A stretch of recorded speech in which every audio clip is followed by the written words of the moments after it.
আসসালামু আলাইকুম। আখিস কিচেনে আপনাদেরকে স্বাগত। বাহিরে ঘুরি ঘুরি বৃষ্টি পড়ছে, এজন্য ভাবলাম বাসায় খিচুড়ি রান্না করি।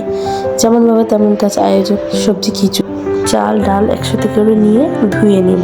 ধুয়ে রান্নার জন্য রেডি করে নিয়েছি। এখানে সবজি ঢেলে দিব, সাথে পেঁয়াজ কুচি, কাঁচামরিচ বাটা, জিরে গুঁড়ো, ধনিয়া গুঁড়ো, হলুদ গুঁড়ো দিয়ে, সরিষার তেল দিয়ে, সাথে আদা রসুন বাটা দিয়ে, লবণ দিয়ে সুন্দর করে মেখে নিব।